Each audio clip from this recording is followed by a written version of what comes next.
Hello, I'm back with another review. Apologies in advance. Anyway, I've gone from the supermarket to the flea market and have picked up a Power Player, or a Super Joy 3, whichever name you want to give this beast. Now, I'm not too sure what is actually going to be inside here. Will the box tell us? Absolutely no chance. It'll just let you know that it's a super product, and for some reason it's always a new edition. Doesn't have a guaranteed to please the children on it though, like most of the stuff that they import from China. But there are pictures on the side. Let's see. Some sort of naval simulator. Nah, that's not on here. Frontline Attack. That's not on here. Gran Turismo 3 A-Spec. Believe it or not, that's not on here. What's that? Aero Dancing. Not on here. Oh, there's more. Brilliant. Gigawing 2. Not on here. Not too sure what that is, but it's not on here. Metroid Prime, not on here, and that we'll just have a guess. I'll let you figure that one out at home. Now it comes in black, grey, blue, or red. In fact, this whole thing here is quite pointless, considering that you can already see the product quite clearly. We don't need the guy with the biro to tell us what's inside this one. What is inside it? We've got a 64 controller, we've got a Mega Drive controller, and we've got a toy gun. I guess we're going to have to open it up now and have a look. There we are, all unpacked and scattered everywhere in some sort of mess. Well, the instructions are just printed on one sheet of paper. Gives you a diagram of the 64 controller and nothing else, although it has got a picture of a gun in case you've forgotten what that looks like. And yeah, it doesn't actually tell you what obviously you know what the A button's going to be, the B button, because it clearly says so. So I'm not sure why. And there's no humorous pictures like last time, so no jokes to be had there. Anyway, let's have a look at the products that come with it. We'll start with the gun. So you can see it's a properly coloured gun, which I'm pretty sure you cannot do nowadays because you can hold up a liquor store or something with it, even though it's got this bright orange top, and you wouldn't be able to fool a blind salesman with this particular thing. And it is incredibly light. I would be surprised if there was absolutely no innards to this at all. Yep, 9-pin. I wonder if this will work with the DVD player. Anyway, I'll have a look at this. It's the Mega Drive controller, and they've been very generous. They've given us 2 A buttons, 2 B buttons, and 2 C buttons. No, they haven't actually. That's turbo buttons, normal buttons, start, and a D-pad. Feels alright. It's got a hole in it. What is that hole for?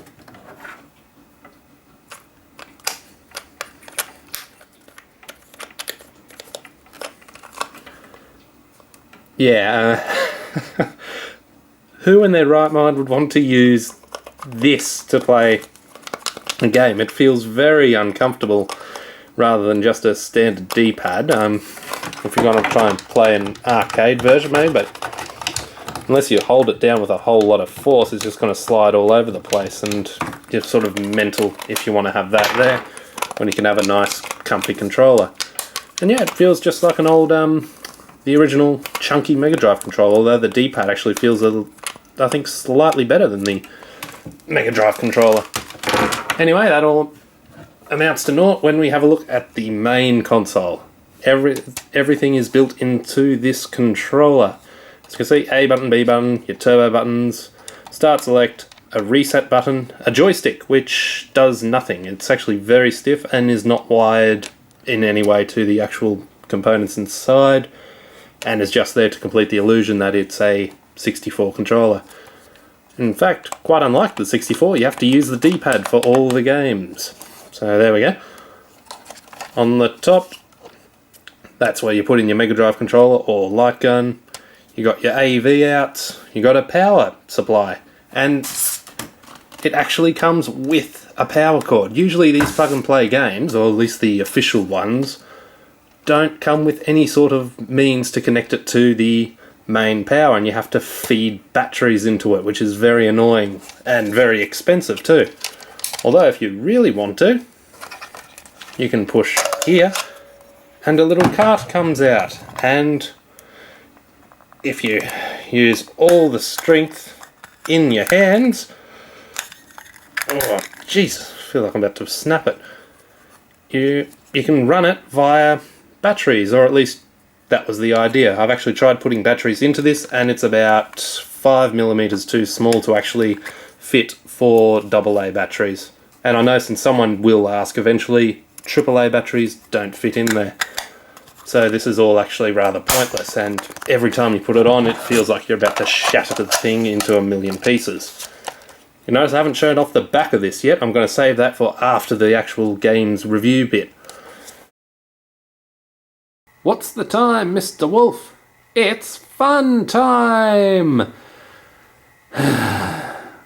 Yeah, not too sure if that's going to be true or not. I'm also not too sure whether the amount of games in one is going to be true. I've blocked the number for you just so I can build up, lead into it, and have a dramatic reveal and give you a sense of tension. I've noticed in my pursuit of video game history that several video game consoles have had games that claim that they've got so many in one.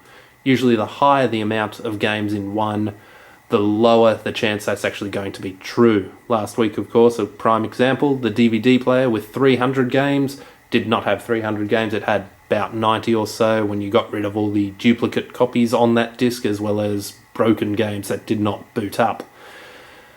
The most outrageous example that I've seen was the cheap LCD handheld game that was found in Crazy Clark's and other cheap shops from, well, whatever you call your cheap shops, from wherever you live, which claimed to have 9,999 games on it. But as we all know, that had about 10 different games and then 9,989 different versions of Tetris.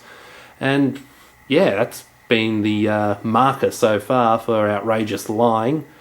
This, I think, takes the cake. Let's have a look how many games there are in one. Yeah, I haven't doctored that in any way. This is actually claiming that it's got 76,000 games loaded onto the device. Oh man, that was a chore to get here. I'm also showing you the title screens just to point out that I'm not cheating this. Most other sites would probably just pick something from the first 3 menus. Nah, that's not how I do things. I go all the way because I've got nothing better to do with my time. Anyway, let's have a look at Painter then. And then cry ourselves to... I was going to say sleep, but... yeah, I don't think I'll be doing that, actually. What is it? Oh, God. What is it with games and freaking me out suddenly? Anyway, actually, there was a similar game to this on the DVD player. Anyway, let's give it a go then. Oh, let's turn it down a bit. That's very loud for mind. There we go. That's better. Start. All right, we got shit happening everywhere. Okay, I'm off. I'm the pink thing. Okay, I need to paint stuff, and no, I've been killed by a ghost. That's not pleasant. All right, we're off again. So it's just a Pac-Man clone by the looks of it, but with some images in the black spaces. And oh, didn't notice that. That wasn't fair. All right, let's see if I can. Oh, maybe I can kill him using this thing. Maybe can I get? Yay! I got him. Yep, I can kill him. Oh, no, and they can kill me. What I'm thinking about this game is it gives you an oddly high amount of lives. Like it gives you 9 lives to start off with. Different, I guess, to all the other arcade games, which usually just give you 3 and that's your lot. And oh, I think I might need all 9 just to complete this really simple task of painting a room. Alrighty, game 69,382, Burger Time, AQ. Aqua? Burger Time with Aquaman, maybe? Aquaman needs a burger? Let's find out. Let's also unmute the television. Ah, good. Sounds like I didn't miss anything. Oh, brilliant title screen. Plenty of effort gone into that one, lads. Well, this isn't Burger Time. It's... God, I don't know what this is. Okay, let's shoot these green things that appear there, because they're obviously hostiles. Okay, I need to go around and shoot them. Okay. Oh wait, this guy's got a T. Kill him, he's got T. Yes, I've got some extra points there. They spawn rather quickly, and oh, the D-pad's actually very horrible. It's jerking around a fair bit. Like that. that earlier one, brush or painter or whatever it was. Yeah, I can understand why it was seemingly going on a mind on its own. See, I'm pushing right and it's going up and down.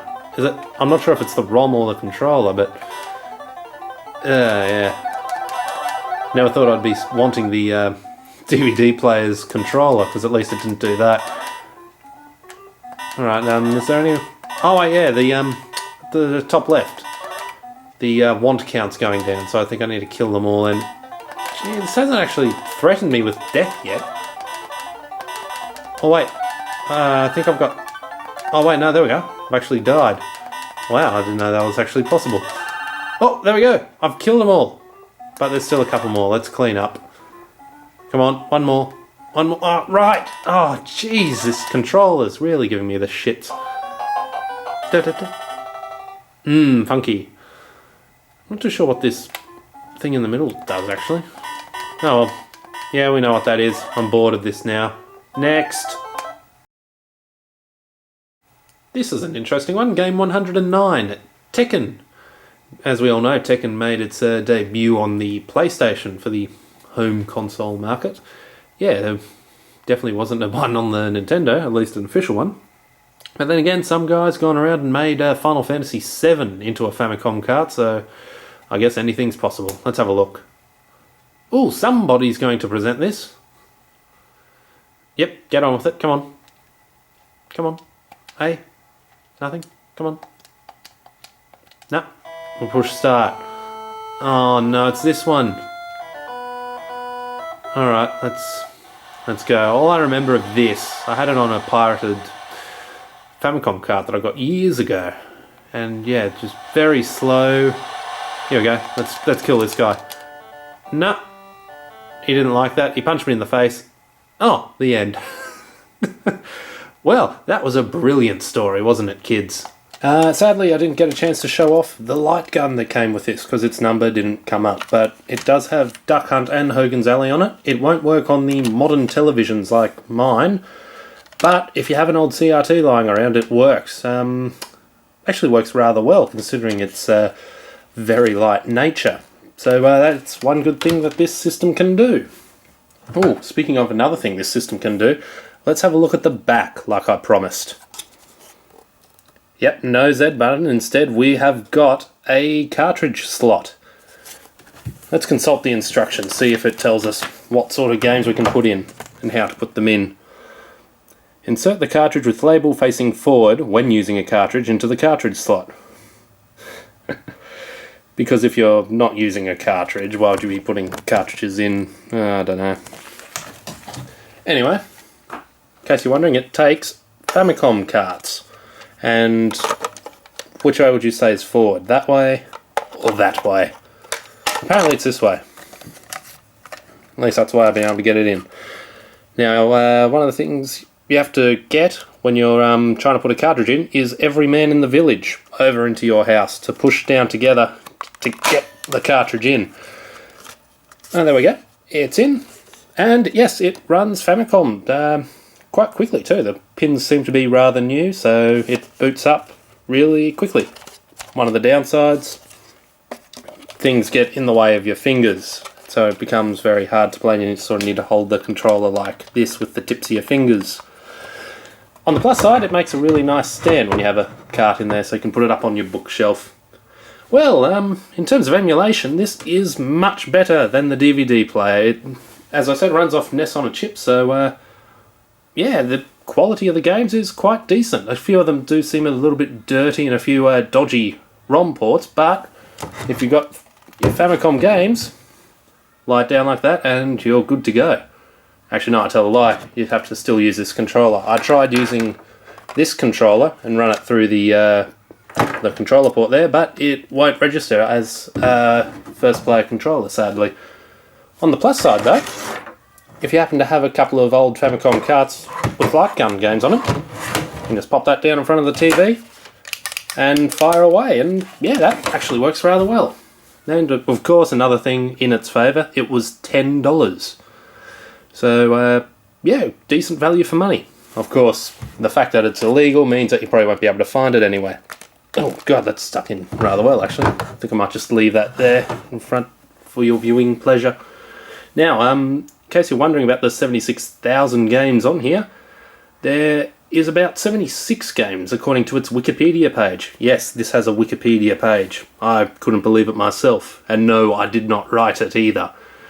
So that means each game would appear 1,000 times. And yeah, I've always wanted a device that could actually boot up Contra in 1,000 different ways. Overall, yeah, not too bad, although it does lose points. That D-pad, while it feels decent, pushing right on it just didn't seem to work. It seemed to send the character up and down, as you saw in some of the earlier videos. Not sure if that's just this particular model, or if it's actually a defect that goes through the entire range. No, I'm not going to purchase a second one just to test that. I think one is more than enough. You might be able to find one on eBay if you're lucky, but otherwise, yeah, check your local flea markets, they might still have them. But Stewie, I hear you shriek hysterically to your computer.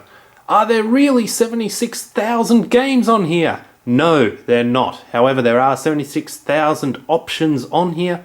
That would mean there are 3,400 individual pages of options if there are 22 a page, like here. How long will it take to cycle through each and every page till we get to 76,000? Well, I just happen to have brought a timer with me. Let's go. Incidentally, I'll be using the turbo button because, you know, I like the use of my thumb and I don't want to get arthritis. And we begin.